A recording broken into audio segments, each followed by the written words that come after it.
رحم الله من قرأ الفاتحة. بسم الله الرحمن الرحيم. الحمد لله رب العالمين الرحمن الرحيم مالك يوم الدين. إياك نعبد وإياك نستعين. اهدنا الصراط المستقيم صراط الذين أنعمت عليهم غير المغضوب عليهم ولا الضالين. صل على محمد وعلى محمد وعلى محمد. أعوذ بالله من الشيطان الرجيم. بسم الله الرحمن الرحيم. الحمد لله الذي لا يبلغ مدحته القائلون ولا يحصي نعماءه العادون ولا يعدي حقه المجتهدون. الذي ليس لصفته حد محدود ولا نعت موجود ولا وقت معدود ولا أجل ممدود. فطر الخلائق بقدرته ونشر الرياح برحمته. الصلاة والسلام على الرسول المسدد المصطفى العمجد المحمود الأحمد سيدنا ومولانا ومولى الكونين جد الحسن والحسين عاني والقاسم محمد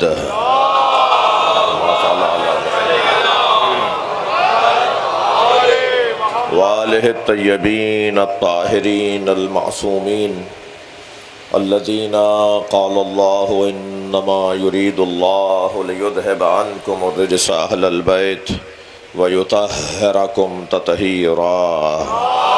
اللهم صل على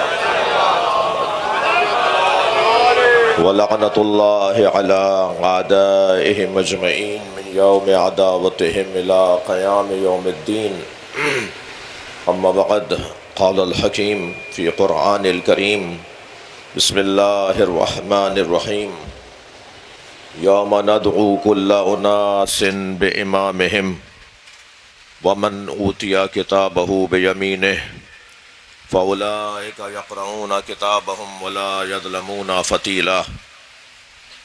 ومن كان في هذه أعمى وهو في الآخرة أعمى وأضل سبيلا. صلوات.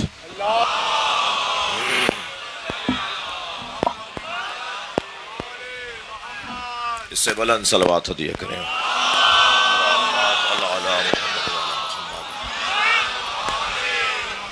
اس سے بھی بلند صلوات ہدیہ کریں. اللہم صل علی محمد. سورہ مبارکہ اسراء کی پیدا پہ مسلسل 71ویں اور 72ویں دو آیتیں میں نے آپ کے سامنے پڑھی ہیں. اللہ اپنے اس کلام میں قیامت کا منظر بیان کر رہا ہے. البتہ وہ قیامت کا منظر دشمنان علی کے لیے ہوگا، ورنہ جس منظر کو یہاں بیان کیا گیا ہے وہ محبان اہل بیت کے لیے تو فجر کا منظر ہوگا، خوشی کا منظر ہوگا، سکون کا منظر ہوگا. وہ آرزو پوری ہو رہی ہوگی جس کے لیے مدتوں سے اس سوچ کے حامل لوگوں نے زندگیاں گزاری ہیں. ارشاد حضرت احدیت ہو رہا ہے. سورہ اسراء آیت نمبر 71. یوم ندعو کل اناس بامامہم. اس دن ہر شخص کو اس کے امام کے ساتھ پکارا جائے گا. ومن اوتی کتابہ بیمینہ. اور جس کے سیدھے ہاتھ میں نامہ عمل دیا جائے گا. فاولئک یقرؤون کتابہم. پس وہ لوگ اپنے نامہ عمل کو پڑھیں گے. ولا یظلمون فتیلا. انہیں اپنے نامہ عمل میں ایک بال برابر، کھجور پہ چڑھے چھلکے کے برابر ظلم نظر نہیں آئے گا. ومن کان فی ہذہ اعمی. اور جو اس دنیا میں اندھا ہے، جسے نظر ہی نہیں آ رہا. ومن کان فی ہذہ اعمی وہو فی الآخرۃ اعمی. وہ آخرت میں بھی اندھا اٹھایا جائے گا. وَأَضَلَّ سَبِيلًا، اور اسے کوئی رستہ نظر نہیں آئے گا، راہ گم کردہ، رستہ گم، انہیں جنت کا رستہ نظر نہیں آئے گا۔ یہ آیہ کریمہ جو اسے میں نے آج بھی تیسری دفعہ آپ کے سامنے تلاوت کیا ہے۔ عزیزان گرامی، کل بات بسم اللہ بہت ناتمام رہی، اور یقیناً عشرے میں ایسا ہی ہوتا ہے کہ بحث کو ایک منزل پہ لے جا کر منزل مسائب پر پہنچ کر پھر دوسرے دن کے لیے گفتگو کو مؤخر کیا جاتا ہے۔ ایک آیت پر بحث کرنا، ایک آیت پر غور کرنے کا تو مقصد بھی یہی ہے، ورنہ روزانہ نئی آیت پر بات ہو۔ آخرت کی بات ہے۔ دنیا اور آخرت کا ایک موٹا سا فرق یہ ہے کہ یہاں عمل ہے، حساب نہیں ہے، اور آخرت میں حساب ہے، عمل نہیں ہے۔ اور یہ میرے الفاظ نہیں ہے، یہ میرے مولا علی علیہ السلام نے رہنمائی فرمائی ہے کہ الیوم یوم عمل، الیوم یوم عمل، وقار بھائی الیوم یوم عمل لا حساب، مولا علی فرما رہے ہیں آج عمل کا دن ہے، حساب کا دن نہیں ہے۔ وغدن یوم حساب لا عمل، کل کا دن جو آئے گا یعنی قیامت کا جو دن آئے گا وہ حساب کا دن ہے، اس دن کوئی عمل نہیں ہوگا۔ یہ دنیا یعنی جہاں میں اور آپ رہ رہے ہیں، میں نے کل کی مجلس میں گزرتے ہوئے عرض کیا تھا کہ یہ دنیا دنی کی مؤنث ہے، اور ہر شے اپنی ضد سے پہچانی جاتی ہے۔ دنی کی ضد ہے علی، اسی بنیاد پر مولا نے اپنی ضد یعنی دنیا کو 3 طلاقیں دیں۔ جی، انتہائی پس جگہ کس معنی میں؟ ورنہ تو اس دنیا کو، اس زمین کو اللہ نے متجر اولیاء قرار دیا ہے۔ یعنی میں یہاں ایک بات اور بھی کہہ دوں اپنے ان محترم سننے والوں کی خدمت میں کہ دنیا کی جہاں مذمت آئی ہے وہاں دنیا کی تعریف بھی آئی ہے۔ ہرگز ایسا نہیں ہے کہ صرف مذمت آئی ہو، کوئی ایک حدیث، کوئی ایک آیت نہ ہو کہ جو دنیا کی تعظیم یا دنیا کی اہمیت کے حوالے سے آئی ہو، نہیں، دنیا کی تعریف بھی آئی ہے۔ تعریف اس زاویے سے آئی ہے کہ دنیا ہی تو تھی جس کی وجہ سے تم آزمائے گئے، محل آزمائش، امتحان گاہ، موقع کہاں ملا تمہیں اپنے آپ کو اچھا ثابت کرنے کا؟ کہاں تم نے جا کر اپنے آپ کو ثابت کیا کہ تم نیک اور پرہیزگار ہو؟ جو سبب بنی ہے تمہارے نیک اور پرہیزگار اور اچھے ہونے اور انسان ہونے کو ثابت کرنے کی، جو جگہ سبب بنی ہے وہ یہی تو دنیا ہے۔ لہذا اس زاویے سے دیکھیں تو یہ تعریف کے قابل جگہ ہے، موقع دے رہی ہے ہمیں، یہ ماحول بنا کر دے رہی ہے یہ ہمیں۔ اندھا کہے میں نابینا کو نہیں دیکھتا، یہ کون سا حسن ہے؟ کمال تو یہ ہے کہ خوب آنکھیں چلتی ہوں اور گناہوں کے لیے نہ چلتی ہوں۔ صلوات پڑھنے ذرا محمد و آلہ۔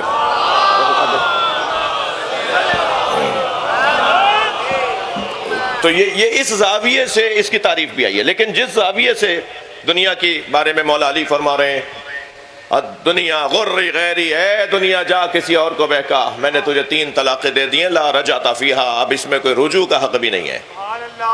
جہاں مولا فرما رہے ہیں کہ تمہاری یہ دنیا بکری کی چھینک سے زیادہ کری ہے میرے نزدیک۔ بکری چھینکے تو اس کا جو چھینک کی کراہت ہے، تمہاری دنیا میرے نزدیک اس سے زیادہ کری ہے۔ اپنی جوتیوں میں ٹانکا لگا رہے تھے، حضرت ابن عباس نے قریب آ کے مولا سے فرمایا کہ مولا شام کے گورنر کو کچھ عرصے اور رہنے دیجئے، مرکزی حکومت مضبوط ہو جائے۔ اچھا، یہ مشورہ کچھ دن پہلے ایران کو بھی دیا جا رہا تھا۔ صلوات پڑھیں ذرا محمد و آلہ۔ آواز نعرہ سلوات۔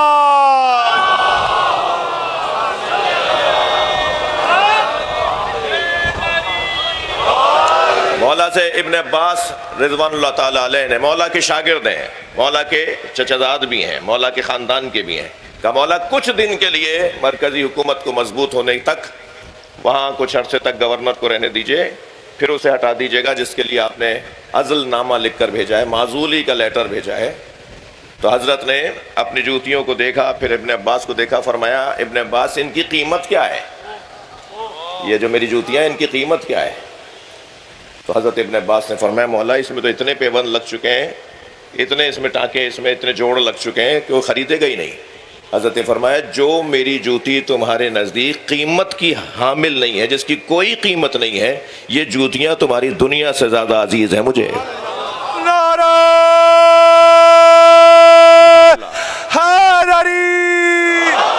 بھائی یہیں ایک جملہ اور ہدیہ کرنے کو دل کر رہا ہے۔ ہم مجلس میں سب جوتیاں اتار کے بیٹھے ہیں نا، یہ اس وقت سب مجلس میں شخصیات، آپ سب مومنین عزادار سب جوتیاں اتار کر آئے نا۔ مولا علی نے جوتیوں کا نام دنیا رکھا ہے، ہم اپنی دنیا باہر چھوڑ کر آتے ہیں۔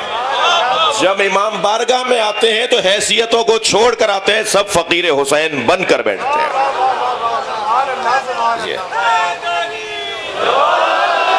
جی یہ جو دنیا کی مذمت میں مولا فرما رہے ہیں، یہ دنیا اس زاویے سے دیکھا جائے، حب الدنیا راس کل خطیئۃ، معصوم فرما رہے ہیں دنیا کی محبت ہر برائی کی جڑ ہے، ہر برائی کی جڑ دنیا کی محبت ہے۔ کبھی غور کیا کہ کس مزاج نے کربلا میں امام حسین کو شہید کیا ہے؟ فرد تھوڑی قتل کرتا ہے، یہ یزیدیت اور یزید کا کیا فرق ہے؟ مارا تھا یزید کی حکومت نے، لعنت ہم یزیدیت پر بھیجتے ہیں۔ جی آواز لگاتے ہیں نا آپ یزیدیت، آپ کہتے ہیں مرد آباد۔ حسینیت، حسینیت، یزیدیت، یزیدیت، اہل بیت کے دشمنوں پہ لعنت۔ یہ جو یزیدیت ہے نا، یہ ایک مزاج کا نام ہے، یہ کسی میں بھی آ سکتا ہے مزاج، اور حسینیت بھی ایک مزاج ہے۔ کربلا میں امام حسین نے جان دی ہے، مگر ایک مزاج کی وجہ سے جان دی ہے، ایک سیرت کی وجہ سے، ایک کیفیت کی وجہ سے جان دی ہے۔ اور وہاں ظلم ہوا ہے تو وہ ایک وجہ ہے، اس کے پیچھے ایک سبب ہے۔ وہ مزاج یزیدیت جس کو کہلاتا ہے، کہلائے گا وہ مزاج، وہ مزاج کیا ہے؟ کربلا میں امام حسین کو دو کمزور مزاج لوگوں نے قتل کیا ہے، دو مزاج رکھنے والوں نے امام کو شہید کیا ہے۔ وہ کبھی بھی آ سکتا ہے، کوئی دل آزاری اور رسم اور رواج توڑنے کی بات نہیں کر رہا۔ ممکن ہے کہ آپ کو بظاہر شیعہ نظر آئے مگر مزاج میں حسینی نہ ہو، اور ممکن ہے آپ کو کوئی سنی نظر آئے اور مزاج میں حسینی ہو۔ تو میں جو کہنا چاہ رہا ہوں، اللہ کہ میری بات پہنچے، یہ کوئی ضروری نہیں ہے کہ کوئی میرے حلیے میں ہو اور کوئی ہمارے انداز کا ہو اور خاندانی طور پر وہ ایسا ہو تو ہم کہہ صاحب یہ تو حسینی ہے۔ وہ کیا چیز ہے جو حسینی اور یزیدی کا فرق ڈالتی ہے؟ دو مزاج کے حامل لوگوں نے کربلا میں امام حسین کو شہید کیا ہے۔ ایک حب دنیا کا شکار، وہ کوفے والے، پیسہ، لالچ، دنیا، کرسی، کیا کہا عمر ابن سعد کو کہ تمہیں رے جو صوبہ ہے اس کا گورنر بنا دیا جائے گا اگر حسین کا سر لے آؤ گے۔ کرسی کی خاطر مارنے آیا تھا۔ اور جب کربلا کے میدان میں امام نے اسے آخری خطبہ ارشاد فرمایا ہے، اس سے پہلے بھی ملاقاتوں میں بھی امام نے اسی انداز سے رہنمائی اس کی کہ کسی طرح یہ ہدایت پا جائے، کسی طرح یہ باز آ جائے، مگر آخری خطبے میں بھی حضرت نے فرمایا کہ تجھے کہا گیا ہے نا کہ رے کی حکومت، رے کی گورنری تجھے ملے گی مجھے مارنے کے بدلے میں، تو میں تجھے بتا دوں کہ وہاں تجھے رے کے گندم کے دانے بھی نہیں ملیں گے۔ رے جو صوبہ ہے اس میں جو گندم اگتا ہے، اس رے کے گندم کے دانے بھی تجھے نہیں ملیں گے میرے مارنے کے بعد۔ تو کہنے لگا مجھے جو کافی ہے۔ دیکھیے ایسے آنکھوں پہ پردہ پڑتا ہے۔ تو حضرت نے فرمایا سن، تجھے جو کے دانے بھی نہیں ملیں گے، میرے قتل کے بعد تجھے زندان میں ڈالا جائے گا۔ معزول کر دیا تھا، ملنے کو تیار نہیں ہوا تھا یزید، سزا کا اعلان کر دیا تھا اس کے لیے، لہذا ایک حب دنیا کا شکار. یہ بہت خطرناک بیماری ہے. جوانوں میں آپ سے بات کر رہا ہوں, علی والوں سے بات ہو رہی ہے. شخصیات تشریف فرمائے تو ایک جملہ کہہ دوں, بڑی گاڑی میں بیٹھنا آپ کے لیے اور اپنے لیے کہہ رہا ہوں, اچھے گھر میں رہنا, مہنگے کپڑے پہننا دنیا داری نہیں ہے. اچھے گھر میں رہنا دنیا داری نہیں ہے. جھونپڑی میں رہنے والے کو ذلیل سمجھنا یہ دنیا داری ہے. مہنگی گاڑی میں بیٹھو مگر پیدل چلنے والے کو بھی آدمی کا بچہ مانو, اسے بھی اہمیت, اس کو بھی احترام دو. یہ ہے دنیا داری سے بچنا. اللہ نے پیسہ دیا ہے, اچھے کپڑے پہنو, مگر پھٹے ہوئے کپڑوں میں کسی کو دیکھ کر اسے ذلیل مت سمجھنا. بس یہ اپنے آپ کو اگر کنٹرول میں رکھ لوں کہ میں ان ساری نعمتوں کے باوجود جس کے پاس یہ نعمت نہیں ہے اسے حقیر اور ذلیل اگر نہیں سمجھ رہا تو میں دنیا دار نہیں ہوں. اچھا, بعض لوگوں کی دنیا تو وہ ان کی جوتیاں ہوتی ہیں, وہ ان کے کپڑے ہوتے ہیں. حتیٰ بعض ہر شخص کی دنیا اپنی ہے. کسی کی سائیکل ہی اس کی دنیا ہوگی, کسی کا ٹھیلا ہی اس کی دنیا ہوگی. یہ ضروری نہیں ہے کہ دنیا یعنی ہر ایک کی دنیا علیحدہ ہے, ہر ایک کی دنیا علیحدہ ہے. بعض فقیروں کی دنیا ان کا کشکول ہوتا ہے.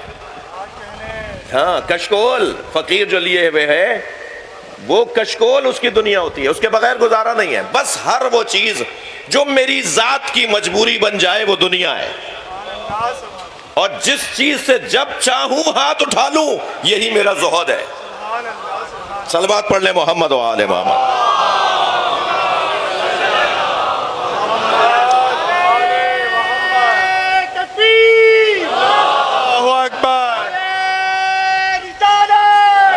رسول اللہ.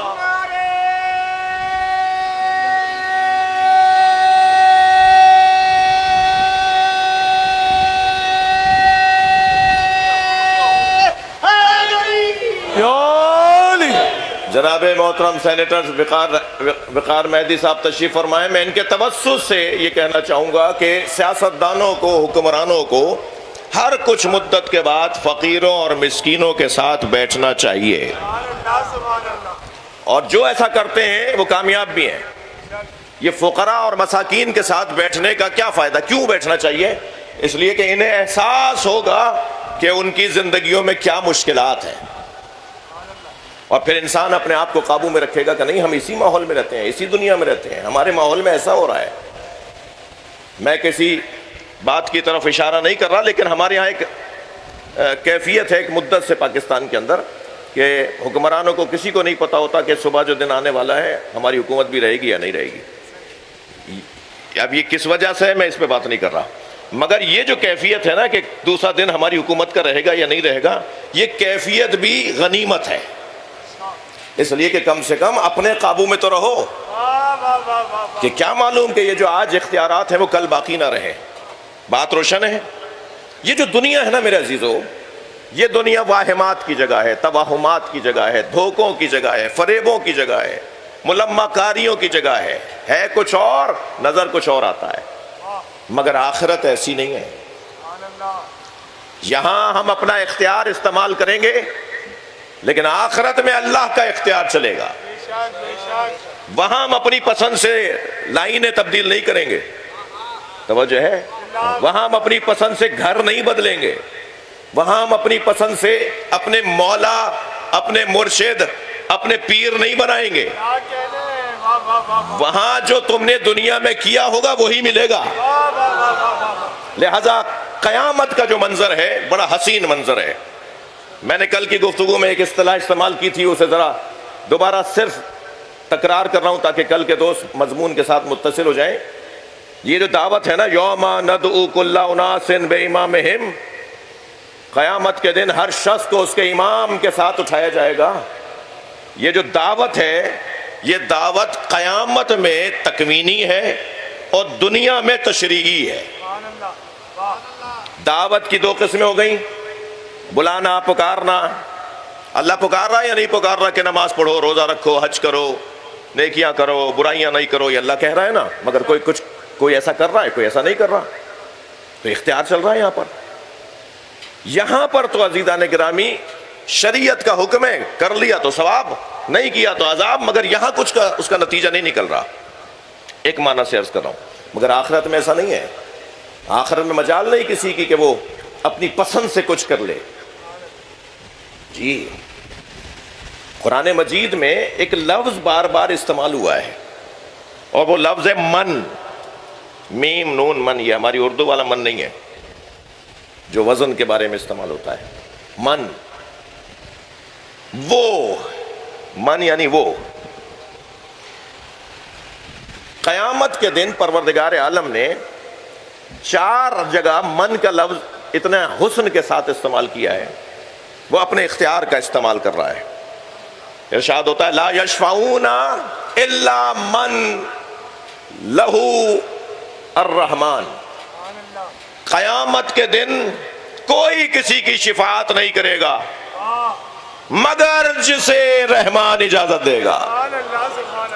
اب یہ رحمان جسے اجازت دے گا، یہ گنجائش اللہ نے دے دی، ان لوگوں کو جواب دے دیا جو یہ کہتے ہیں کہ شفیع کوئی نہیں ہوگا، شفاعت کوئی نہیں کرے گا، قیامت میں کسی کی کوئی شفاعت نہیں چلی۔ قرآن کہہ رہا ہے الا من ارتضی من رسول، کچھ ہے کہ جو قیامت میں شفاعت کریں گے۔ یہ من ایسے ایک اور جگہ استعمال ہوا لا یتکلمون الا من اذن لہ الرحمن، جی قیامت میں کسی کو بولنے کی اجازت نہیں ہوگی، گونگے ہو جائیں گے سب، مجال ہے جو زبان چلا سکے۔ الا من اذن لہ الرحمن، مگر جسے رحمان بولنے کی اجازت دے گا۔ اب اس کا مطلب یہ ہے کہ کوئی ہے کہ جسے رحمان بولنے کی اجازت دے گا۔ یہ جو رحمان بولنے کی جسے اجازت دے رہا ہے اس من کو تلاش کرنا ہے، یعنی اب قیامت میں اللہ کی مرضی سے ہوگا۔ یہی تو کمال ہے اس گھرانے کا کہ اس دنیا میں تشریعی طور پر انہیں ہمارا مولا بنایا، آخرت میں تکویناً یہ ہمارے آقا ہیں۔ سبحان اللہ، بابا کے بلندر سلامات۔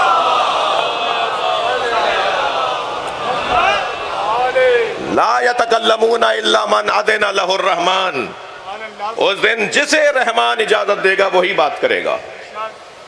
پھر ایک جگہ اور ارشاد ہو رہا ہے عالم الغیب فلا یظہر علی غیب احدا، عالم غیب اپنے غیب کو کسی پر بھی ظاہر نہیں کرتا، الا من ارتضی من رسول، مگر جسے اللہ منتخب کر لیتا ہے۔ میں اور اگر آپ کے ذوق کے مطابق ترجمہ کروں تو زیادہ بہتر ہے۔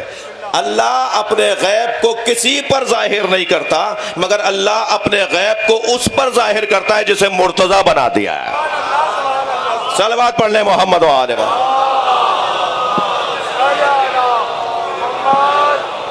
بابا سے بلندر سلامات۔ اللہم صل علی محمد و آل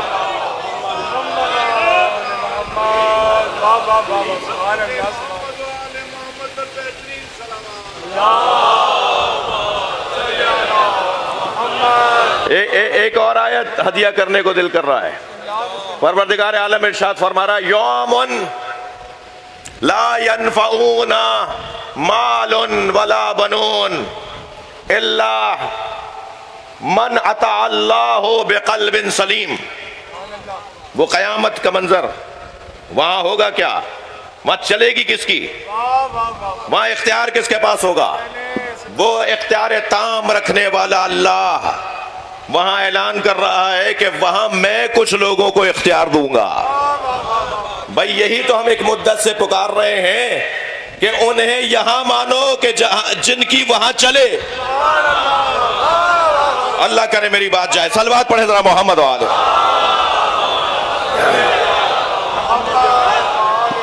یہ مجلسیں یہ ساری محنت ہے ہی اس لیے کہ یہ سمجھانا چاہتی ہے یہ مجلس ان لوگوں کو کہ اگر تمہیں آخرت سنوارنی ہے تو انہیں یہاں مانو جن کے ہاتھ میں آخرت ہے۔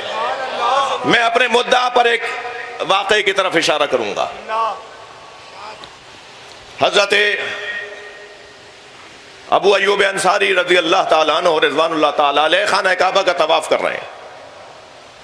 طواف کے درمیان ایک شخص نے آ کر کہا کہ گورنر مکہ بھی مطاف میں ہے۔ انہوں نے کہا ہوتا ہو۔ سن لیا آپ نے ایسے ہی ہے جلدی. انہوں نے کہا ہوتا ہو.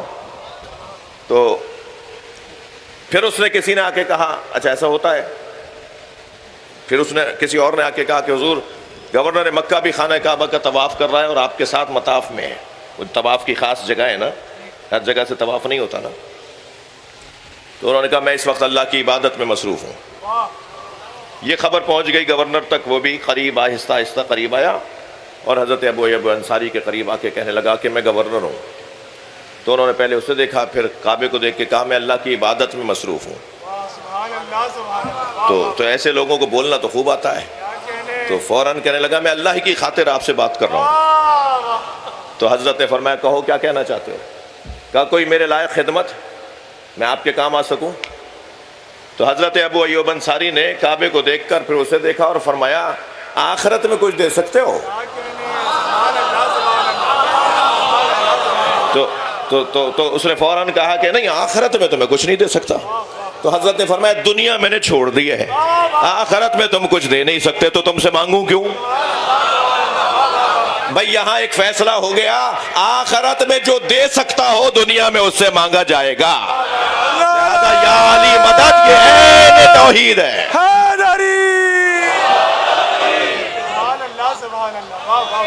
آخرت میں دینے والے,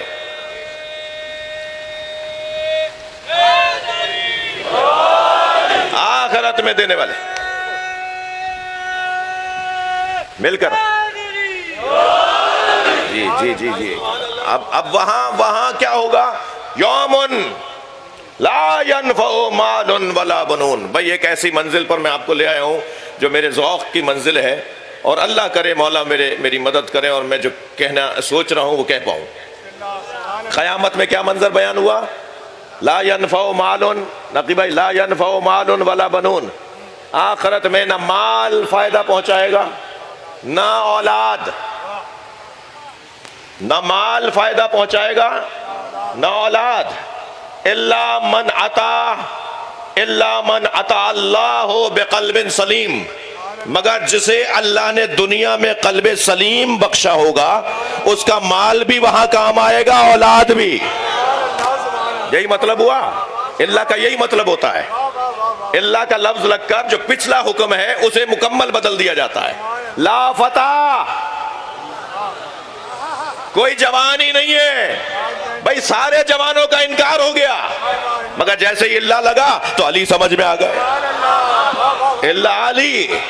اب یہ اللہ کا ایک بڑا حسین منظر ہے. لا الہ, یہاں اگر رک جائیں تو کوئی بھی اللہ نہیں ہے, مگر اللہ لگ کر کہا الا اللہ, تو جو اس سے پہلے بیان ہوا وہ مکمل تبدیل ہو جائے گا. اچھا ایک اور آیت بھی ہدیہ کرنے کو دل کر رہا ہے. لا يحب اللہ الجہر, توجہ ہے, لا يحب اللہ الجہر بالسوء من القول. اللہ کو اونچی آواز میں کوئی ایسی بات جو کسی کو ناگوار گزرے پسند نہیں ہے. کیا کر رہے ہو مائک پر, یہ جلوس کہاں لے کے جا رہے ہو.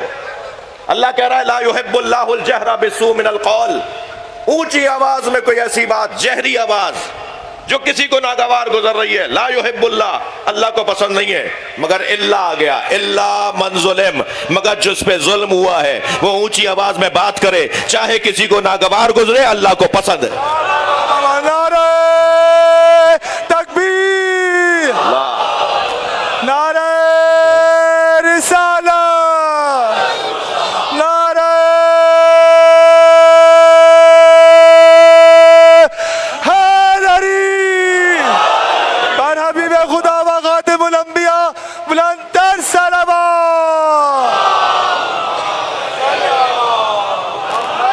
بھائی بات جا رہی ہے تو ذرا گردن ہلاتے رہنا. میں تھوڑا سا ویسا خطیب ہوں کہ جو بہت زیادہ غور سے مجھے دیکھ رہے ہوتے ہیں, مجھے لگتا ہے کہ صاحب یہ کہیں اور نہ ہو. تو برائے مہربانی مجھے پتہ رہے کہ آپ یہیں ہیں. ایک صلوات اور پڑھیں نبی کی ذات.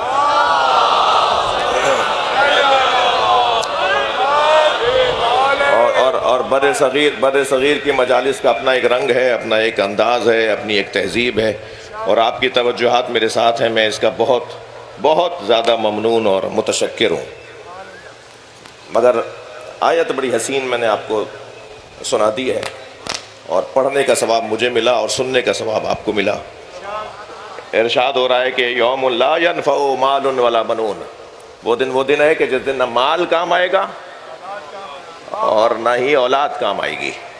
یوم یفر المرء من اخیہ و ابیہ و امہ و بنیہ، اس دن ماں بیٹے سے منہ چھپا رہی ہوگی، بھائی سے منہ موڑ رہا ہوگا، وہاں کسی کا مال اور کسی کی اولاد، یہ رشتے ختم ہو جائیں گے بھائی۔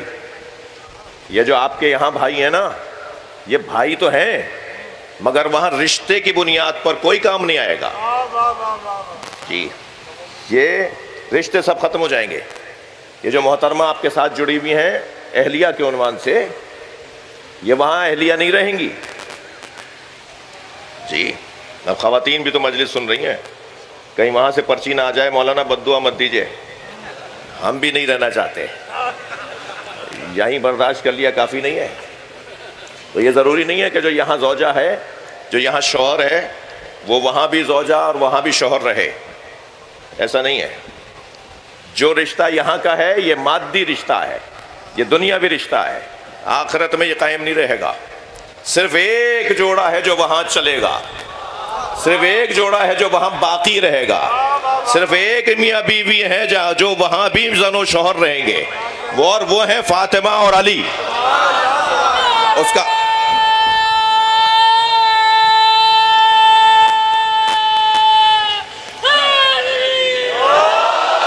اس کا شاید ایک سبب یہ ہے میرے عزیزو، اس کا ایک سبب یہ ہے کہ یہ نکاح زمین پر نہیں ہوا۔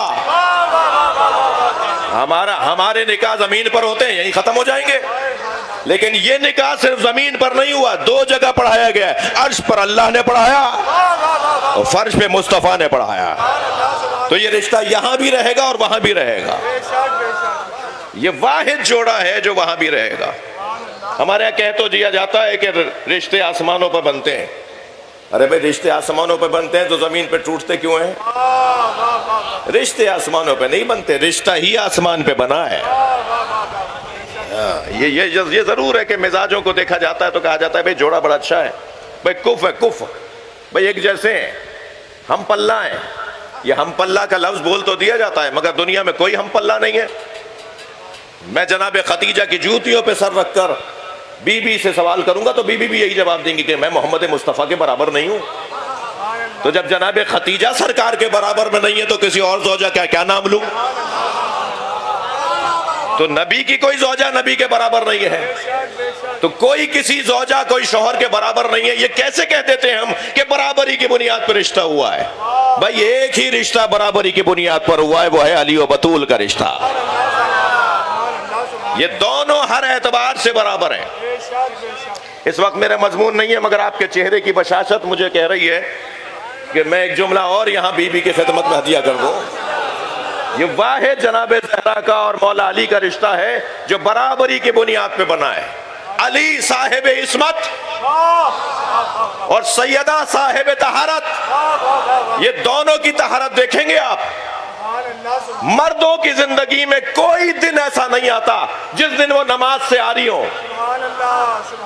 نماز ہر حال میں مرد کو پڑھنی ہے۔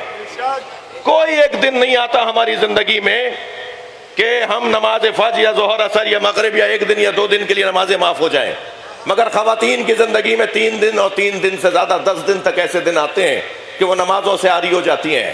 اگر برابری کے بنیاد پر رشتہ ہے تو مانو کہ وہ روایت صحیح و سند ہے کہ امام حسن کی آمد ہوئی اور جناب زہرا ظہر کی نماز پڑھ رہی۔ صلوات پڑھ لیں محمد و آلہ محمد۔ سبحان اللہ سبحان اللہ، اور بلند صلوات سیدہ کی ذات۔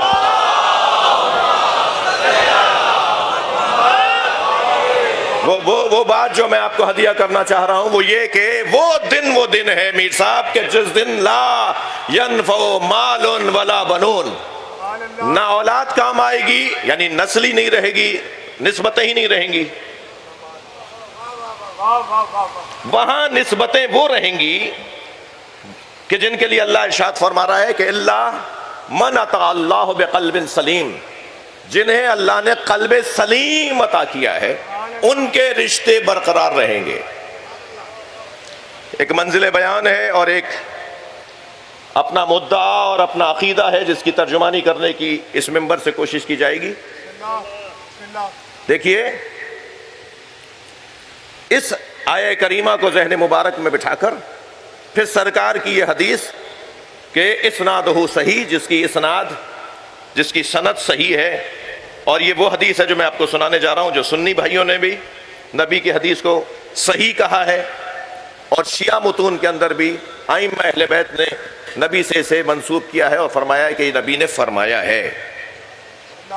فرماتے ہیں سرکار فرماتے ہیں کہ یومن، وہ دن، کل نسب و سبب منقطع، وہ دن ہے، سرکار کا فرمان سنا رہا ہوں، وہ دن ہے کہ جس دن ہر نسب اور ہر سبب، ہمارے جتنے رشتے ہیں نا یہ نسبی ہیں یا سببی ہیں. انکحتو قبلتو کے ذریعے سے سببی رشتہ بنتا ہے، اور دادا پردادا اور تایا اور چاچا یہ نسبی رشتہ ہے. جی ایک رشتہ ہوتا ہے سسرالیوں سے جو رشتہ ہوتا ہے وہ سببی رشتہ ہے، سبب بنا نا انکحتو قبلتو. ایک مولانا نے کہا انکحتو، دوسرے مولانا نے کہا قبلتو، ٹھیک ہے، تو ایک سبب بن گیا، ایک رشتہ ایک گھر میں ہو گیا.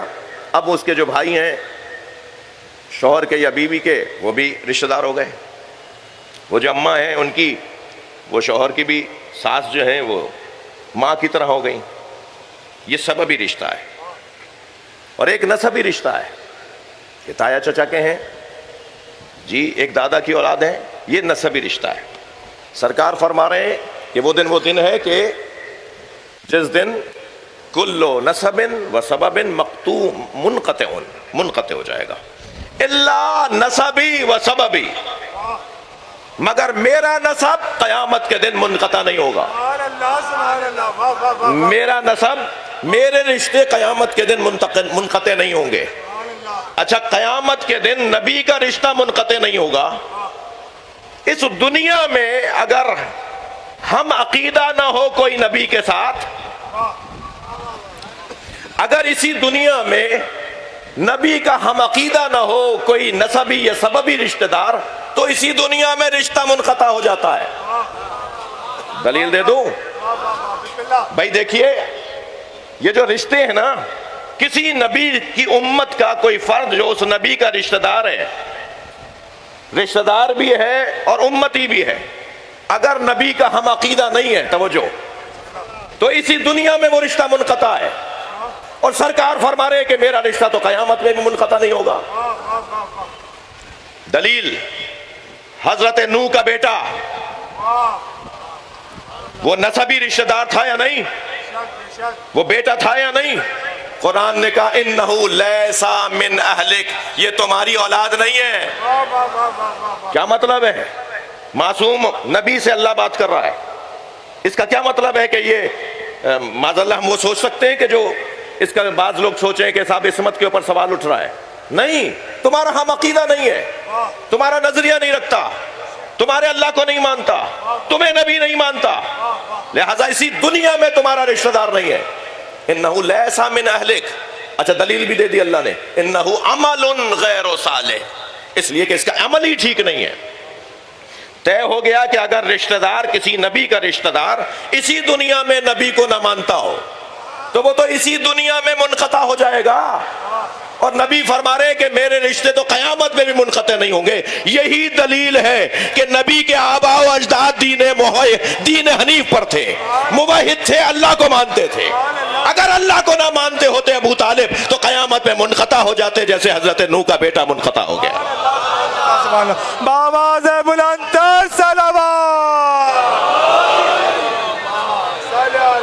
مل کر صلوات پڑھیں ذرا محمد و آلہ.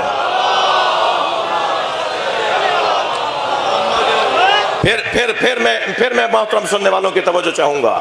یہ رشتہ یہی منقطع ہو جائے گا بھائی اگر عقیدہ ایک نہ ہوا.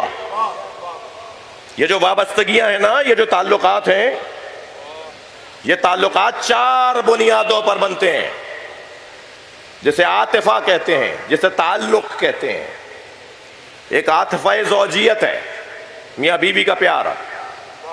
ایک عاطفہ قرابت ہے، بھائی بھائی کا پیار، توجہ ہے، اور ایک عاطفہ مذہبیت ہے. میرا اور آپ سے کیا رشتہ ہے؟ آپ کا مجھ سے کیا رشتہ ہے؟ ہم صرف اس بنیاد پر پیار کر رہے ہیں کہ آپ بھی یا حسین بول رہے ہیں، میں بھی یا حسین بول رہا ہوں. یہ جو دوستی ہے، جو محبت ہے، یہ مذہب کی بنیاد پر ہے. اور چوتھا عاطفہ ہے عاطفہ انسانیت. ہمیں پتہ ہی نہیں ہے کہ بندہ کون ہے، تکلیف میں آیا تو ہمیں بھی تکلیف ہونے لگی. بچے آئے ہیں، ان بچوں کو لے آئے نا، آگے لے آئے، ان بچوں کو آگے لے آئیے. چھوٹے بچے آج کیونکہ حضرت علی اصغر کا دن ہے، یعنی مصائب تو ہم حضرت علی اصغر کے 6 محرم کو پڑھتے ہیں اور بر صغیر کی تہذیب یہی ہے، لیکن دنیا کی سطح پر، عالمی سطح پہ یوم علی اصغر عشرے میں جو پہلا جمعہ ہوتا ہے نا، عراق میں، ایران میں، بحرین میں، قطر میں، ہندوستان میں اب آہستہ آہستہ کوئی 10-15 سال سے وہ یوم علی اصغر منایا جاتا ہے. عشرے میں جو پہلا جمعہ آتا ہے، تو یہ پہلا جمعہ آیا. یہ چھوٹے چھوٹے بچے آئے ہیں، تو انہیں ذرا جگہ دے دیجئے. تھوڑا سا آگے آ جائیے منور بھائی، تھوڑا آگے آ جائیے. نعرہ بٹھائیے، تکبیر. سب مل کے نعرہ تکبیر، نعرہ رسالت، نعرہ حیدری. برائے خوشنودی امام زمانہ علیہ السلام بلند تر صلوات.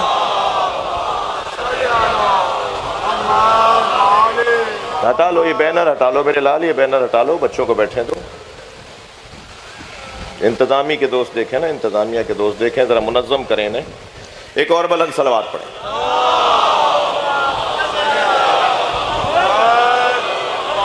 اس سے بلند صلوات.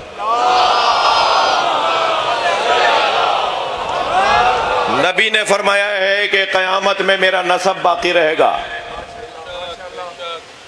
جو نسب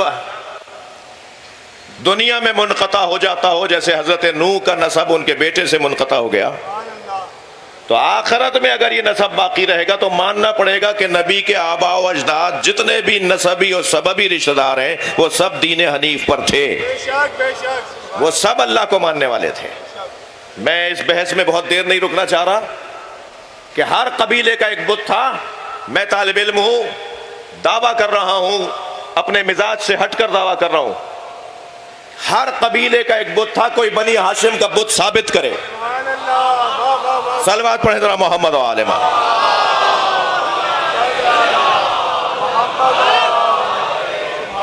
یہ مواحد دین حنیف پر قائم رہنے والے گھرانہ. 4 تعلق کا سبب ہیں، 4 سبب ہیں تعلقات کے: زوجیت، قرابت، مذہبیت، انسانیت.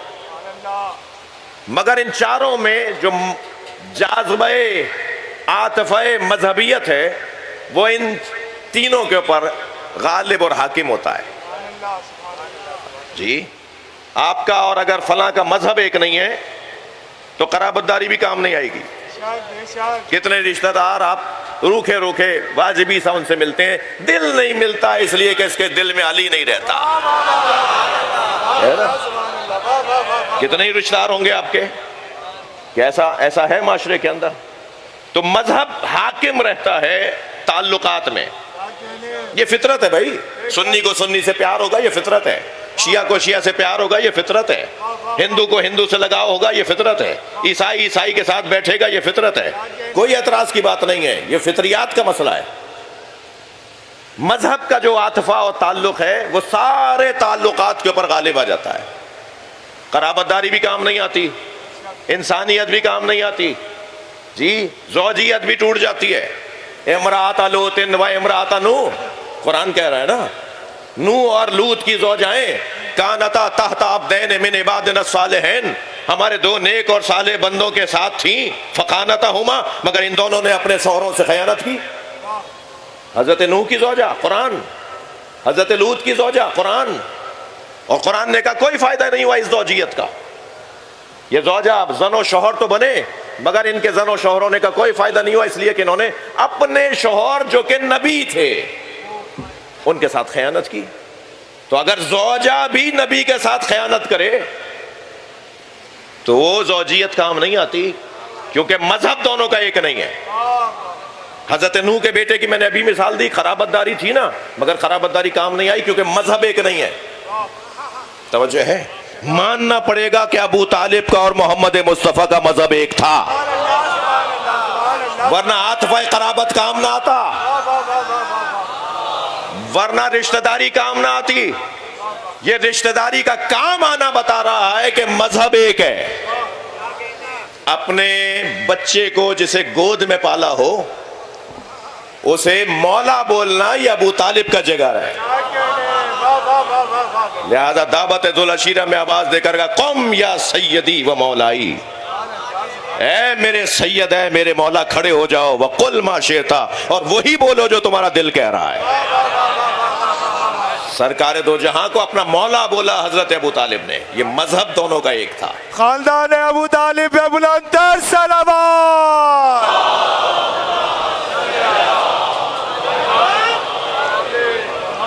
قیامت کے میدان میں بولے گا وہ جسے اللہ چاہے گا. قیامت کے میدان میں شفاعت وہ کرے گا جسے اللہ چاہے گا. قیامت اختیار کی جگہ نہیں ہے، پابندیوں کی جگہ ہے. اب تمہاری نہیں، اب اللہ کی مرضی چلے گی. اور یہ قیامت سے کچھ پہلے سے شروع ہو جائے گا کہ جب رجعت ہوگی، جب اللہ کچھ مظلوموں کو اٹھائے گا. امام حسین کی پوری دنیا پر حکومت ہونے گی. امام مہدی کی نماز جنازہ امام حسین پڑھائیں گے. رجت کے ذریعے سے مالک اشتر بھی دوبارہ آئیں گے. رجت کے ذریعے سے سارے ائمہ دوبارہ آئیں گے، اور سارے ائمہ اس کو اپنا مولا اور حاکم مانیں گے جسے حسین کہتے ہیں. اس لیے کہ میرے معصوم فرماتے ہیں کہ ہمیں امامت بتصدق حسین ملی ہے. ائمہ کو جو امامت ملی ہے نا، امام حسین کے بعد جتنے بھی ائمہ کو امامت ملی ہے وہ امام حسین کے صدقے میں ملی ہے، امام حسین کے سبب سے ملی ہے. وہ قیامت سے پہلے قیامت کے اختیارات کا اظہار ہونے لگے گا. اور پھر یہ زمین جھٹکے کھائے گی تو ایک انسان، وقال الانسان ما لہا، ایک انسان ہوگا جو زمین کو قابو میں لا رہا ہوگا. وہ انسان مولا علی ہے. اذا زلزلت الارض زلزالها واخرجت الارض اثقالها وقال الانسان ما لہا. ایک انسان کہے گا زمین سے تجھے کیا ہو رہا ہے، ٹھہر آرام سے رہ.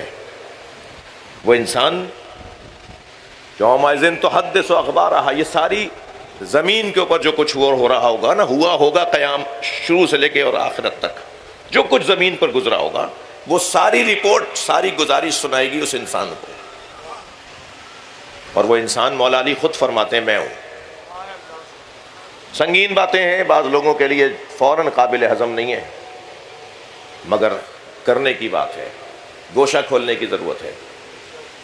یہاں تو ٹیلی گرافی اور فہرست وار گفتگو ہوتی ہے نا، پھر اہل مطالعہ کا کام ہے کہ ذرا غور کریں کہ کیا کہا گیا تھا، کیا بولا گیا تھا. عزیزو، جس زمین پر، جس فرش پر، جس مٹی پر آپ بیٹھے ہیں نا، یہ گواہی دے گی آپ کی. یہ کل قیامت میں گواہی دے گی کہ یہ میرے اوپر بیٹھ کر حسین مولا پہ رو رہے تھے. یہ جو کیفیت ہے نا، ہم گواہ بنا رہے ہیں اس زمین کو. ایک بہت بڑا نام گزرا ہے ہمارے ہاں ابھی پچھلے سالوں تک، وہ بے قید حیات رہے اور پھر رحلت فرما گئے، آیت اللہ محمد تقی بہجت. وہ جب کسی امام بارگاہ میں کسی مجلس میں جاتے تھے نا تو جا کر ڈھونڈتے تھے سب سے پرانی جگہ کون سی ہے. ایک امام بارگاہ میں اس جگہ جا کے بیٹھے جو جس کی دیوار سب سے پوری امام بارگاہ میں سب سے پرانی دیوار نظر آ رہی تھی۔ امام بارگاہ کے متولیوں نے، میزبانوں نے ان سے گزارش کی کہ آگے آ جائیے، یہاں بیٹھ جائیے۔ کہا نہیں، میں یہیں بیٹھوں گا۔ تو ان سے پوچھا اس کا سبب، تو فرمانے لگے کہ اس دیوار نے امام حسین کا ذکر زیادہ سنا ہے، میں اس کے ساتھ بیٹھوں گا تاکہ یہ میرے لیے گواہ بن جائے۔ یہ چھوٹے چھوٹے بچے کس کی یاد میں گھر سے نکلے ہیں؟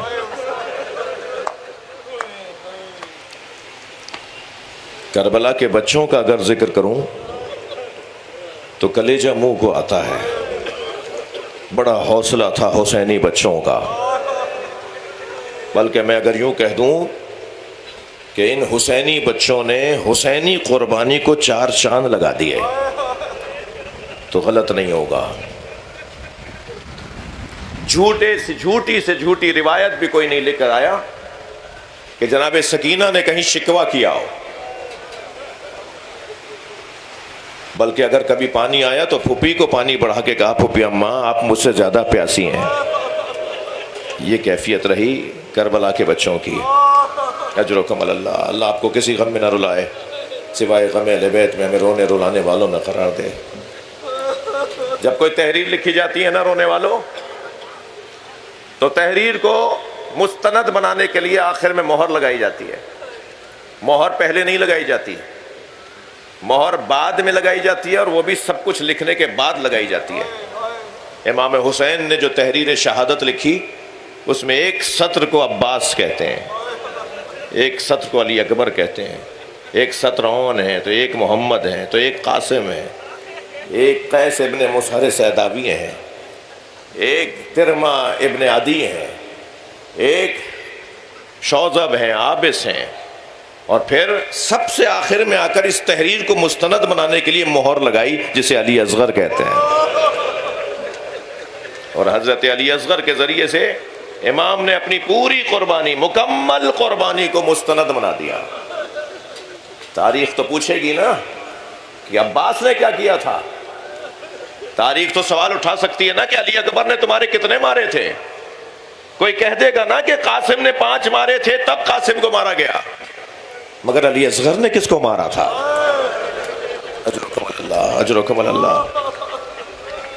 وہ بچہ تو پیاسا تھا۔ مفصل مصائب 6 محرم کو پڑھوں گا۔ وہ تو پیاسا بچہ تھا، وہ تو اتنی دیر کا مہمان تھا کہ امام نے فرمایا چند گھونٹ پانی کے پلا دو، یہ میرا بچہ کچھ دیر کا مہمان ہے۔ مائیں بھی مجلس میں بیٹھی ہوئی ہیں، آپ کے گھروں میں بھی دودھ پیتے بچے ہیں۔ یہ جو اتنا بڑا بچہ ہوتا ہے نا، اسے تو صرف چند قطرے پانی کے چاہیے ہوتے ہیں، جس کے بعد وہ گویا سیراب ہو جاتا ہے۔ سلام ہو امام حسین کی اس کیفیت پر کہ امام حسین نے علی اصغر کے تڑپنے کو مچھلی کے تڑپنے سے تعبیر کیا ہے۔ اما ترونا کیف یتلذا، دیکھ نہیں رہے میرا بچہ مچھلی کی طرح تڑپ رہا ہے۔ اجرکم اللہ۔ ہو گئی مجلس عزادارو، آپ کی آنکھوں میں آنسو آ گئے۔ آج 3 محرم ہے، میرے مولا کا قافلہ مکے سے کربلا کی طرف 2 محرم کو پہنچا، مگر جب مقام ثعلبیہ پر میرے مولا حسین کا قافلہ پہنچا تو قیام کے بعد جب سفر کا آغاز ہونے لگا ثعلبیہ سے آگے کے سفر کے لیے، تو حضرت نے مولا عباس سے فرمایا، عباس اس مقام سے پانی 2 برابر ذخیرہ کر کے چلو، جتنی ضرورت ہمیں آگے کی منزل تک کے لیے ہے اس سے دگنا پانی لے کے چلو۔ مولا تو مطیع فرمان مولا تھے، مگر ایک اور آواز آئی کہ مولا وہاں تک کے لیے پانی ہم نے بھر لیا ہے۔ کہا نہیں، وہاں تک کے لیے پانی نہیں، جتنا ہمیں ضرورت ہے اس سے 2 برابر پانی کرو۔ یہ حسین انتظام کر رہے ہیں کہ رستے میں ہر ملے گا اور ہر کا لشکر پیاسا ہوگا،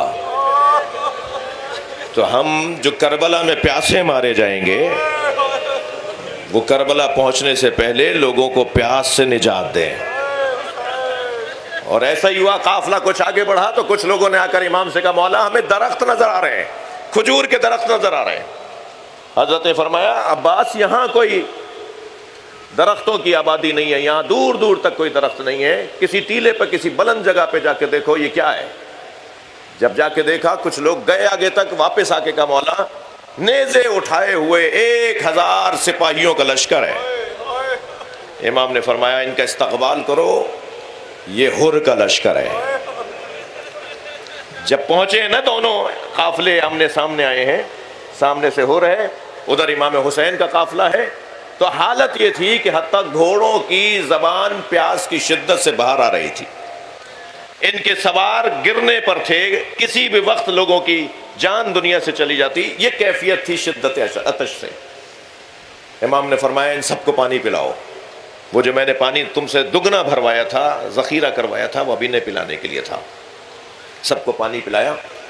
ایک راوی ہے، ایک سپاہی ہے حر کے لشکر کا، وہ کہتا ہے کہ میرے اندر تو اتنی سکت نہیں تھی، میری آنکھوں کے آگے اندھیرا آ رہا تھا، مجھے کچھ پیاس کی شدت کی وجہ سے نظر نہیں آ رہا تھا، میں گھوڑے سے گرا، کچھ دیر کے بعد مجھے محسوس ہوا کہ کسی نے میرا سر اپنے زانوں پہ لیا ہوا ہے اور مشکیزے کا دہانہ میرے منہ سے لگا کر مجھے پانی پلا رہا ہے، اور وہ پانی کبھی میرے سر پہ ڈال رہا ہے تو کبھی میرے منہ میں مجھے دے رہا ہے، مجھے پانی پلا رہا ہے۔ تو جب میری جان میں جان آئی اور میں نے آنکھیں کھول کے دیکھا تو حسین تھے۔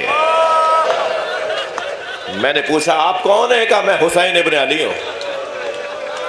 امام نے حر کے سپاہیوں کو پانی پلایا، جانوروں کو پانی پلایا۔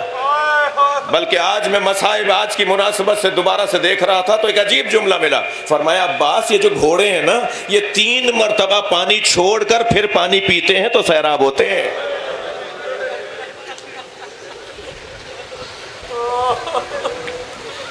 گھوڑا جانور ایک مرتبہ جب پانی پی لیتا ہے تو پھر منہ باہر نکالتا ہے، اس وقت وہ سیراب نہیں ہوتا۔ فرمایا جب تک یہ 3 مرتبہ نہ پی لیں اس وقت تک پانی نہیں ہٹانا۔ میرے مولا نے حر کے لشکر کے سواروں کو بھی، سواریوں کو بھی پانی پلایا، اور جب یہ سب سیراب ہو گئے، ان کی جان میں جان آ گئی، تو امام اپنی ذوالجنہ پہ دوبارہ بیٹھے، گھوڑے کو کہا ہے میرے راہوار چلو ہمارا سفر ابھی آگے کا ہے، کہ ایک مرتبہ حر اپنے گھوڑے سے کودا اور آ کر امام حسین کے گھوڑے کی لگام کو اپنے ہاتھ میں لے کر گھوڑے کی لگام پکڑ کے موڑنے لگا۔ تو امام نے اسے غور سے دیکھ کر فرمایا ثقلت کا امک ما ترید، کیا مطلب ہے تیرا؟ تیری ماں تیرے غم میں بیٹھے۔ تو ایک مرتبہ مچل کے رہ گیا، کہنے لگے آپ کی ماں اگر فاطمہ زہرا نہ ہوتی تو یہ جو آپ نے مجھے جملہ کہا ہے نا، یہ جملہ میں بھی آپ کو کہتا۔ امام نے فرمایا حر میں اپنی مرضی سے اپنے قافلے کو لے کے جاؤں گا۔ اس کا ارادہ یہ تھا کہ عبید اللہ بن زیاد تک امام حسین کو پہنچائے۔ امام نے فرمایا میں اپنی مرضی سے قافلے کو لے کے چلوں گا، میں جہاں چاہوں گا جاؤں گا۔ مگر حر نے پھر یہ طے کیا کہ امام کے قافلے کے پیچھے پیچھے چلے تاکہ وہ دیکھے کہ کہاں جا رہے ہیں۔ اسی دوران 3 صحابی جن میں حضرت ترمہ بن عدی، قیس ابن مسہر سیداوی، مسلم ابن اوسجہ، یہ تینوں امام حسین سے ملاق ہونے کے لیے آ رہے تھے، تو حر کے لشکر نے انہیں گرفتار کر لیا۔ یہ خبر جب امام حسین تک پہنچی تو امام نے فرمایا عباس جا کر حر سے کہو حر یہ ہمارے مہمان ہیں، انہیں ہمارے حوالے کرو۔ کچھ دیر کے بعد، مذاکرات کے بعد، یہ تینوں امام کے اصحاب جو کربلا میں عاشور کے دن شہید ہوئے ہیں، یہ تینوں پھر امام حسین کے لشکر میں آ کے ملے۔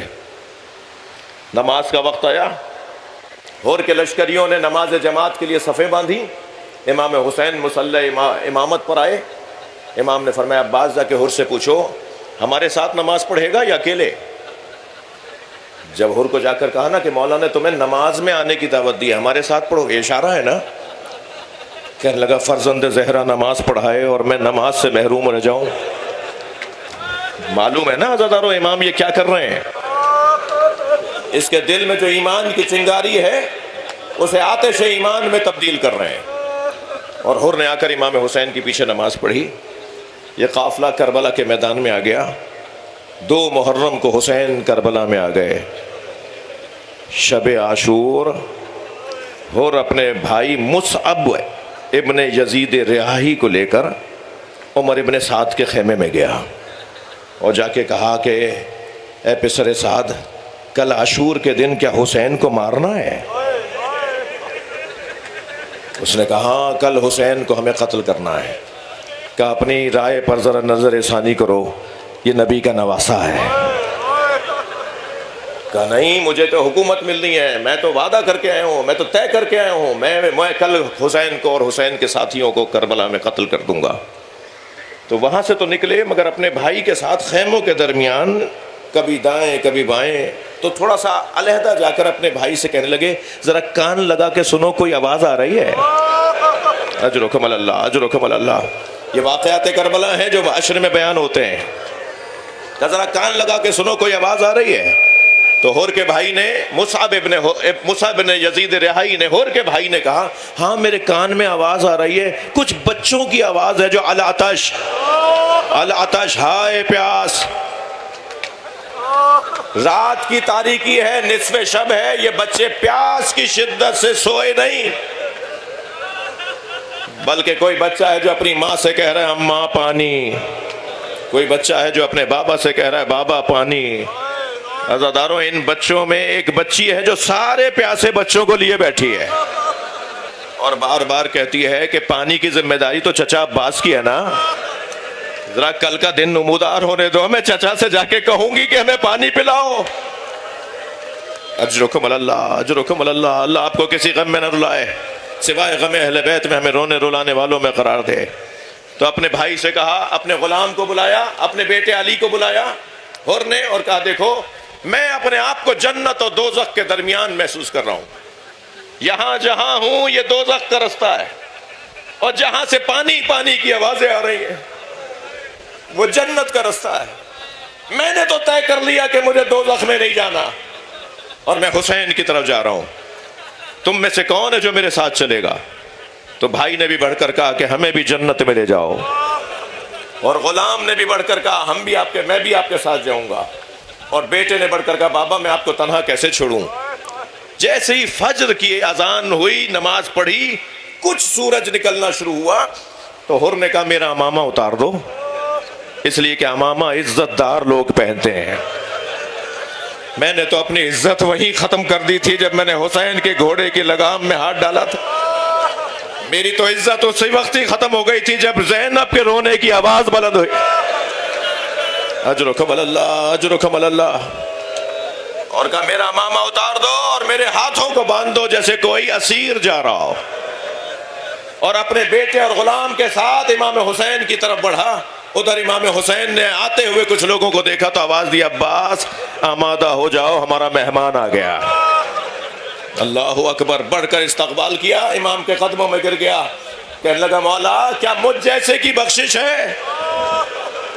امام نے فرمایا انت حر فی الدنیا والآخرہ, اے حر تو اس دنیا میں بھی آزاد ہے, آخرت میں بھی دوزخ سے آزاد ہے. اور ایک مرتبہ دن چڑھنے لگا, شہادتیں اور شہیدوں کی تعداد بڑھنے لگی. ایک ایسا دور آیا کہ جب حملہ مغلوبہ ہوا. یہ حملہ مغلوبہ یہ ہے کہ جب لشکر کا لشکر سے حملہ, لشکر کا لشکر پہ حملہ, اس وقت میں حر نے بڑھ کر کہا مولا اب مجھے جانے کی اجازت دے. تو حر کے بیٹے نے کہا بابا یہ کیسے ممکن ہے کہ باپ چلا جائے اور بیٹا زندہ رہ جائے, پہلے میں جاؤں گا. تو حر کا بیٹا علی ابن حر میدان کربلا میں اجازت لے کر گیا اور خوب جنگ کی. عزاداروں حر کے بیٹے نے شان سے دشمن کا مقابلہ کیا, مگر بالآخر زخم بڑھتے چلے گئے اور حر کا بیٹا زمین پر گرا, اور گرتے ہوئے اس نے آواز دی بابا حر میری مدد کرو. حر گھوڑے پر بیٹھا اور اس جانب روانہ ہوا جہاں سے حر کے بیٹے کی آواز آئی تھی, مگر گھوڑے دائیں بائیں, مغرب سے مشرق اور جنوب سے شمال, اور دھول اڑ رہی تھی, اور حر کا بیٹا حر کو نظر نہیں آ رہا تھا. تو جب یہ کیفیت ہوئی نا تو حر نے آواز دے کر کہا اے میرے لال علی مجھے آواز دو, تم نظر نہیں آ رہے ہو. تو حر کے بیٹے کی آواز تو نہیں آئی مگر حسین کی آواز آئی, اور آواز یہ آئی حر تیرا بیٹا میری گود میں ہے. جب پہنچا تو کیا دیکھا, امام حسین نے لاشا گود میں لیا ہوا ہے. تو آگے بڑھ کر کہنے لگا مولا یہ غلام زادہ ہے, مولا آپ نے اس کا لاشا کیوں اٹھایا؟ فرمایا حر جوان بیٹے کی میت اٹھانا باپ کے بس کی بات نہیں ہے. سلام کرے یہ مجمع حسین کو جب علی اکبر کا لاشا اٹھا رہے تھے. کون تھا جو کہتا کہ جوان بیٹے کی میت باپ کے اٹھانے کی؟ ایک ایک مرتبہ برابر سے ایک بی بی کی آواز آئی اور آواز یہ تھی بھائی حسین یہ لاشا زینب اٹھائے گی. کربلا کے میدان میں واحد لاشا علی اکبر کا لاشا ہے جو زینب نے حسین کے ساتھ اٹھایا. الا لعنت اللہ علی الظالمین فسیعلم الذین